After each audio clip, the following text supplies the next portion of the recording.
If you want a book to guide you on what true spirituality, what true spiritual practice looks like in real life, look no further. Even if you feel that spiritual books are not your thing, read this one. Hello, good people of the internet. Welcome to another video in the Unlearning Playground Book Club by Chetan Naran. The book that we're talking about in today's episode is Siddhartha by Hermann Hesse. This is an all time spiritual classic. I think it has sold millions of copies worldwide, and rightly so. I mean, the book is only about 100 pages long. It fits in my palm. So it's a little book which has 100 odd pages, but it has profound practical wisdom, which is, I think it's timeless. You would see the main character in this book, Siddhartha, has varied life experiences, and he even meets the Buddha, and he even rejects the Buddha's teachings. Now, that is one spiritual book I think everyone should read. Now, one thing that I particularly love about this book is the fact that this book starts where I think almost all spiritual books would end. You would see that right where the story starts, Siddhartha, our protagonist, has already read all that the Vedas have to offer, all that the Upanishads have to offer. He has consumed all of Eastern philosophy up to the highest point of the Advaita Vedanta, non duality, and all the rest of it. But he's still discontented. He still feels like there's something missing, and that is where the story starts. So, like I mentioned in the beginning of the video, this book will tell you what true spiritual practice, what true spirituality looks like in real life. Because this guy has consumed everything that philosophy had to offer him, and then his journey starts. I love this fact about this book. So, what I wanted to do in today's video was not talk about the story, but talk about 4 timeless life lessons that I think everyone can draw from this book. Of course, I would highly recommend reading this book for yourself. It's a small book, it won't take you so long, but it's a book that I think every bookshelf should have. If you're planning on reading it, you would find the Amazon link down below in the description. It is of course an affiliate link, and if you buy via that link, it helps support the Unlearning Playground in a big way. So make sure you check it out from there. And now let's get into the life lessons. The first life lesson that I would want you to draw from this book is around knowledge, wisdom, understanding, and beyond. Now, like I just mentioned in the video, this guy, right at the very start, has already read the Vedas, the Upanishads, everything that Eastern philosophy has to offer, but he still feels discontented because he realizes, and I think that was the life lesson that Hermann Hesse was also giving out, that all the mantras and the ablutions and the rituals and the meditations, while they help you to some extent to detach you from all the distractions in your everyday life drama that keeps you small, keeps you busy, all of these things definitely help there. But eventually, even these things, even your attachment to all of these things have to be unlearned. Because it happens for a lot of people that they completely forget that these things also become a part of your ego. Even if it's a spiritual ego, it becomes a part of your ego. And if you do not unlearn the attachment to that ego, that is where you remain. This is what our protagonist feels about his parents, who had throughout their life performed all of the different rituals and meditations that they were teaching him now, but they were still only doing that. It never led to enlightenment for them. He feels the same when he leaves his parents and goes to live in the forest with shamanas. He feels the same even when he meets the Buddha. There's a very amazing interaction that he has with the Buddha in this book, where after having listened to a lot of sermons and teachings from the Buddha, he goes up to him and he says, I love your teachings. I love everything that you have said, and I think no one has ever said what you are saying in this manner. But there is one thing that your teachings are missing, and that is the fact that your teachings did not enlighten you. Your teachings are what you're trying to put into words, what you have realized now, but they did not enlighten you. And therefore, he understands that these words, these teachings, are not going to enlighten him. He understands that he has to build his own path. And for that, he has to listen to his inner calling, which at that stage in his story, he was done with teachings. He was done with all the different rituals and Eastern philosophy and all the rest of it. And he wanted to live life. And that, I think, is a beautiful life lesson.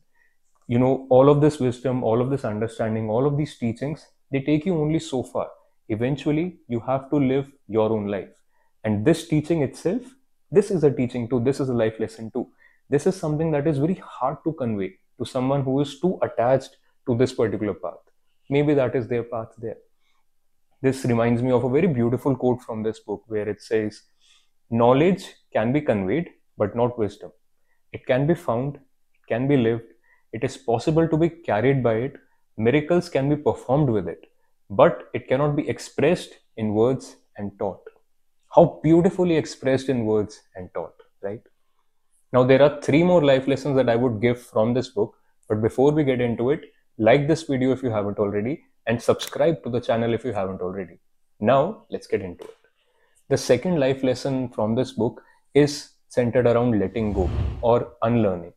Several times in this book, you would see your protagonist having to change everything about his life. Everything, literally everything. And not always even comfortably.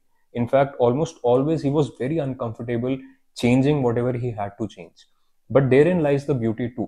You would see that because he would understand that whatever life he has built for him is now limiting him from being higher in his spiritual progress, from being closer to his destiny. And therefore, while it's uncomfortable, he lets go of the life he's leading currently. And in your everyday life, this happens on so many occasions. Now, it's harder to do, of course. It's easier said than done to let go of your entire life situation and move on into a completely new world. But I don't think you always need to take such drastic measures. But herein lies the catch too. Even if you cannot let go of your life completely, even if you cannot change what you are doing right now, you can at least rearrange your life in a manner that you can change how you are doing certain things in your life. And maybe that helps you take you closer to your destiny, closer to what your inner voice is calling you out to do. Which brings me to the third life lesson from this book, and probably one of the most beautiful one: following your inner voice. All of us have an inner voice which guides us via love, but our fears, our hatred, our ego, our apprehensions, and all the rest of it, they overcome our love, they overcome our inner voice, and therefore our inner voice is subsided. You would see that happening with Siddhartha in this book too. In a lot of situations in his life, he is almost not following his inner voice at all. But you would also see that throughout the story, you would see your protagonist progressing in his life. You would see your protagonist uplifting his life when he follows his inner voice. When he follows his inner voice, despite of all the fears and the apprehensions and the negative thoughts that are appearing in his mind. Now, this I think is a wonderful life lesson. And you would have seen this happen in your life too. All of us have that inner voice, but it is subsided or it is quite overwhelmed by all the different seriousness that we are going through in our lives, all the different seriousness related to our jobs, our businesses, our relationships, and all the rest of it. And it happens with this guy too. There was a point in the story where he was actually a businessman and he was super rich and he was engaged in all the sorts of vices, drugs, sex, alcohol, everything that you can imagine under the sun. He was actually doing all of that. And as soon as he realizes that all he needs to do is, despite of all these negative attractions, he needs to listen to his inner voice, which is still guiding him via love, which is still guiding him over all of those fears and apprehensions, etc. As soon as he realizes that, and as soon as he starts to listen to his inner voice, his life changes again. And that is a beautiful life lesson. The fourth and final life lesson from this book is around the ups and downs of life. Throughout the story, you would see that the highest realizations that a protagonist has always come in the form of sine waves, always comes with ups and downs. There would be points when he would be absolutely there, he would be one with life. And then he would forget it, he would let go of all of it and be down in the dumps again, and then rise up again from the ashes, and then down again. That happens throughout the story.